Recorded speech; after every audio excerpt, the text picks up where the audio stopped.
Do you ever stop and think, I wonder whose side God is on, especially when you look at the war that's raging in Ukraine with Russia? And that's not the only war that's being waged in the world right now.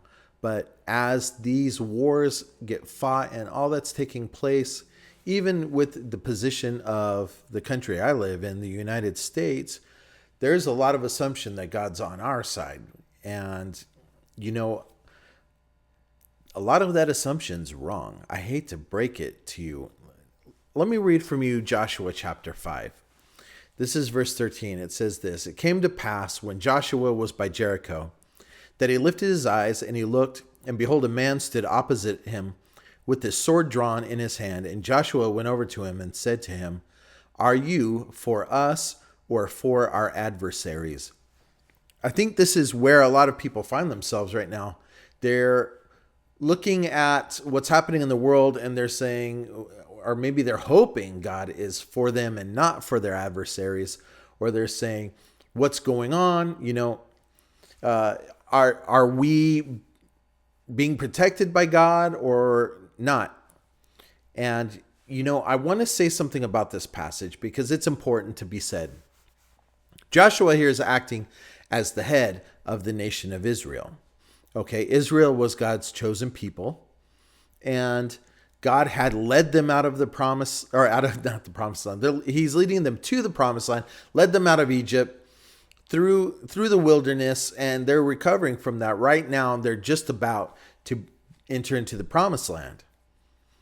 And so this question comes at a very interesting time when Joshua asks this man with quotes I'm going to put up, because he turns out to be more than a man. But the question is, are you for us or for our adversaries? Now, this is where the understanding comes in. Verse 14. So he said, speaking of the man, so he said, no. Right? The answer is no. Does this mean that God is not for Israel? No, that's not what it means. He says, no, but as the commander of the army of the Lord, I have now come. He's saying, understand, I'm not falling into your jurisdiction. You're falling into my jurisdiction. Okay, that's what God's saying here. You've got it backwards. And he's telling Joshua something that's really important. Understand, you're on my side. I'm not on your side. It's important that these things get placed in the proper perspective. Okay? And so it says, Joshua fell on his face to the earth and worshiped and said, what does my Lord say to his servant? Okay? So in this exchange, there was more, I'm guessing in person, revealed in the sense that Joshua instantly knew this wasn't just a man. Okay? Because he wouldn't have fallen down and worshiped a man. This is actually the Lord. And, the Lord's answer is, take the sandals off your feet. The place where you stand is holy ground. So let's circle back. And there's a phrase, isn't it? Let's come back to where we're at here. In our world, this is the issue. Right? I don't think any of these countries are really on the Lord's side. No country is fighting with the knowledge and the intention of honoring God. And whatever they're doing, whatever policies they're setting, our world has really departed from truth. Okay? It is not being directed by that one bit. Now you might think, okay, this is a very bad situation our world's in, and indeed it is.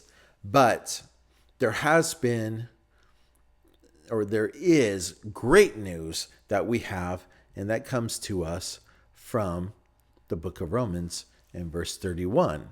Our Romans 8:31. It says this: What then shall we say to these things?